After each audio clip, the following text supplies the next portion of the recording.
una figura que esta línea azul representa la esfera azul, la Tierra, y que en este lugar está una plataforma de lanzamiento. Y si se lanza con una velocidad no suficiente como para poner a orbitar, por supuesto, en el primer lanzamiento esto caerá en la Tierra.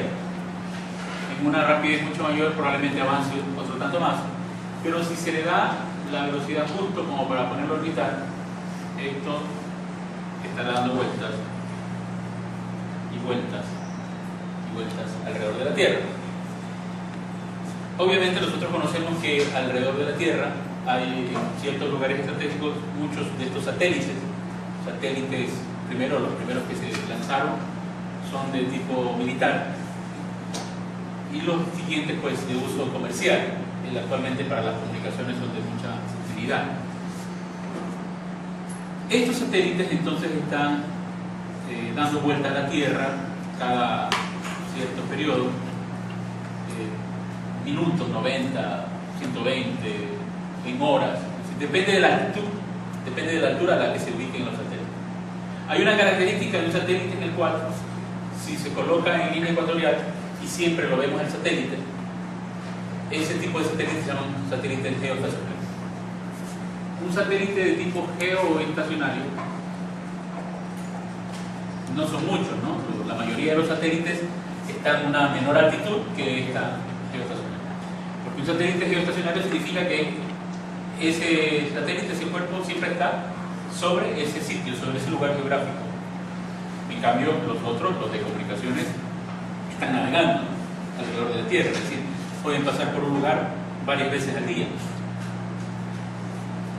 Entonces vamos a ubicar, en primer lugar, en el caso de tener uno de estos artefactos y imprimirle una gran velocidad, ¿cuál es la mínima velocidad para que este satélite, en lugar de estar orbitando, escape del campo gravitacional terrestre?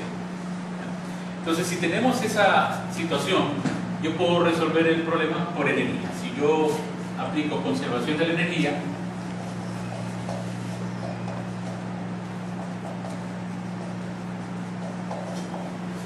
tendría que averiguar, en primer lugar, qué tipo de energía está asociada a ese cuerpo. Por supuesto, cuando se lo lanza, la primera clase de energía que pensamos es la energía cinética, que sería un medio de la masa por la rapidez con que se lanza el objeto. Pero también cuando ese objeto gana altitud, hay una altura h, digamos, entonces hay una clase de energía que corresponde a la deposición, llamada energía potencial. Pero esta energía potencial, ¿creen ustedes que se medirá como mgh? Pues no. En el caso de determinar la energía potencial gravitacional, ¿no?, hay que tener cuidado que no es la que nosotros usamos para las partículas m ubicada respecto al suelo, por ejemplo, y h la altura a la que está ese objeto del suelo.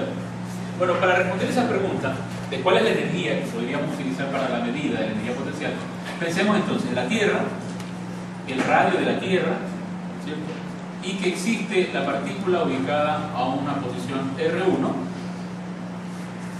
es decir, R1 vendría a ser el radio de la Tierra más una altura a la que esté ubicada ese objeto desde la superficie terrestre.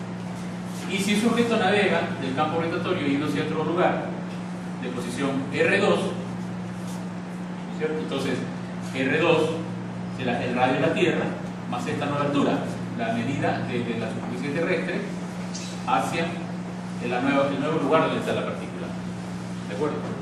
Entonces, como por interacción gravitacional, la Tierra y esta partícula están ejerciéndose fuerzas, esa fuerza, por ley de gravitación universal, tiene esta relación, por ley de gravitación universal. Es una fuerza central y una fuerza variable, en términos de R. En términos del vector orbitario, recuerden la direccionalidad del signo negativo, por la dirección opuesta que me presenta la fuerza con respecto al vector R. Entonces, para calcular el trabajo requerido para ir desde el lugar 1 hasta el lugar 2, es decir, desde este punto a este otro punto, importando la trayectoria que siga, yo tendría que valorar la integral de esta fuerza variable. Porque en todo momento va a estar, entonces, si la masa está aquí, luego está aquí, luego está aquí, luego está aquí. ¿Cuánto trabajo se requiere ejercer sobre esa partícula de masa m para llevarla de este lugar a este? Entonces tendría que resolver esto, la integración de esa fuerza variable desde esos límites, ¿no? Desde R1 hasta R2. Donde ¿qué es R1 y qué es R2? R1 y R2 es la distancia medida desde el centro de masa de la Tierra hacia el lugar 1 y R2 desde este punto hacia el nuevo lugar. Eso es R1 y R2. Entonces, si ustedes resuelven esto, tendrían que reemplazar, ¿no?, la fuerza variable, que sería menos que m, todo lo que es constante deben sacar de la integral, y solo dejar dentro de la integración la variable de integración, que sería r. Entonces esto sería r a la menos 2. ¿De acuerdo? Por el diferencial. Desde R1 hasta R2. Entonces, si ustedes resuelven el trabajo de esta integral r a la menos 2, eso le queda r a la menos 1. R a la menos 1, pues dividido para menos 1. Entre los límites de R1 hasta R2. ¿De acuerdo? Ahora bien, ustedes tienen aquí los signos negativos, que lo pueden hacer positivo, y escribir entonces el trabajo realizado para llevar esa partícula del lugar 1 al lugar 2 sería igual al producto de la constante de gravitación, el producto de las masas, y aquí escribir 1 sobre R, que es R a la menos 1. Evaluando en el límite superior sería 1 sobre R2, y luego restando del valor evaluado con el límite inferior sería menos 1 sobre este límite, ¿no? Repito, porque estos signos negativos se hicieron positivos. Entonces, esto de aquí, el trabajo requerido para llevar de 1 a 2, se puede escribir así, como el producto de G, las masas y R1, negativo. Y este que es positivo con R2 se escribe menos el producto de las masas y R2, pero negativo acá, ya que este producto debe ser positivo en el término de R2. Entonces, de acuerdo a la concepción de cómo es el trabajo debido a una fuerza, en este caso conservativa como la gravitacional, nosotros definíamos el trabajo, ¿se acuerdan?, como el negativo de la variación de energía potencial de esa fuerza gravitacional. ¿Sí recuerdan? O como si restamos la energía final de la energía inicial, era la resta de la energía inicial menos la final. Ese es un enfoque para poder medir el trabajo en términos de esta energía potencial gravitacional. Es decir, restamos la energía inicial que tiene menos la que tiene al final, porque es el negativo de la variación. ¿Recuerdan? Entonces aquí definimos, frente a lo que hemos hecho, frente a lo que hemos calculado de la integral de esa fuerza variable que experimentan estas partículas por la presencia del campo gravitacional, decimos que justamente este término que está aquí en el primer paréntesis corresponde a la energía potencial en el punto 1, la energía potencial inicial, que es menos el producto de las masas sobre esta distancia. Y por supuesto la otra, la que existe en el punto 2, de acuerdo a esto, es la que correspondiente a la energía final. Conclusión: la energía potencial en cualquier punto, entonces, es siempre negativa, es el producto de las masas y dividido para la distancia. No confundirse con la fuerza, que es R cuadrado. Es muy común eso, ¿no? Recordar que la energía potencial es dividido solo para R y es negativa siempre. Entonces, cuando usemos el concepto de conservación de energía, el término que debemos usar en lugar de MGH es este, no MGH. ¿Entendido? Es decir, en vez de esto, decimos, ¿cuánto es la energía potencial? Entonces, la energía potencial será el negativo del producto de la masa por la constante dividido para R. ¿Y qué cosa es R? R será la distancia medida de si esta es la masa M y esta es la partícula M minúscula, la distancia desde el centro de masa de esta partícula hacia el centro de masa de la otra. Ese es R.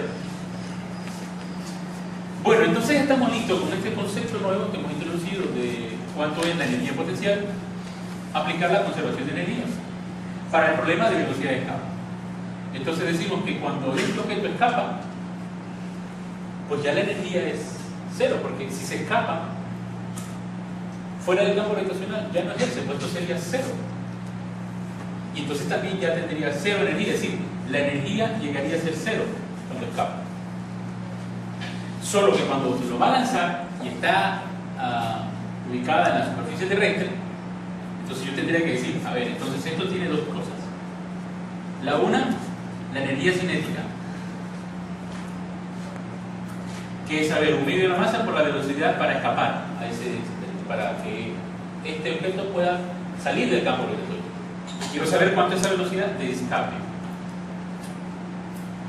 Más la energía asociada cuando esta partícula está en la superficie terrestre.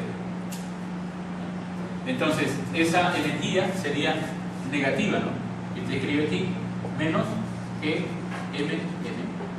¿Y R? ¿Cuánto es R? Bueno, R va a depender.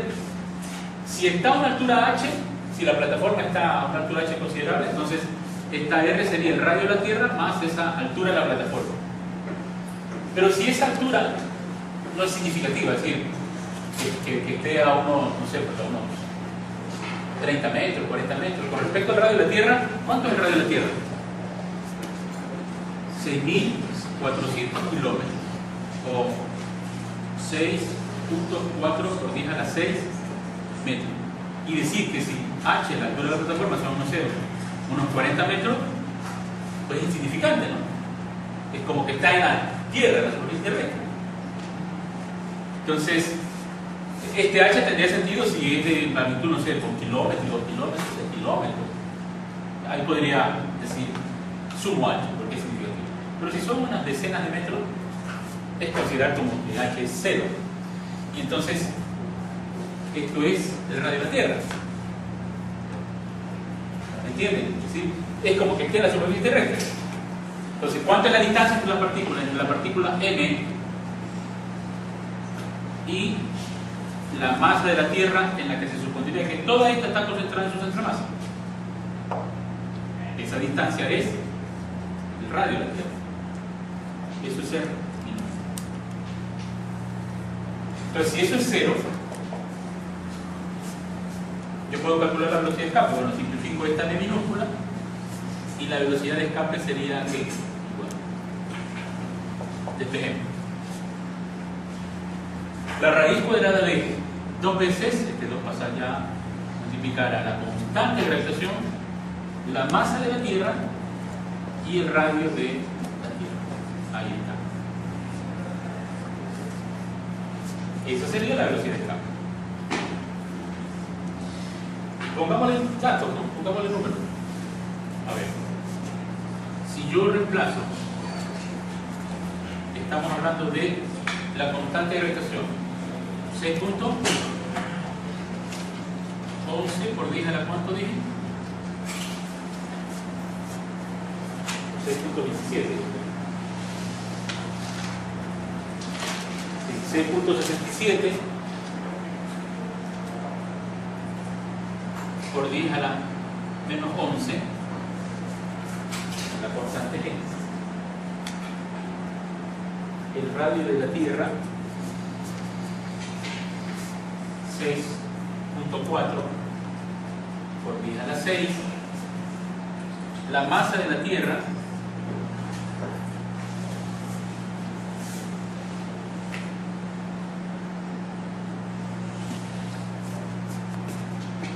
.97 por 10 a la 24, o si redondeamos entero sería el 6 por 10 a la 24. Entonces esto nos da la velocidad de escape.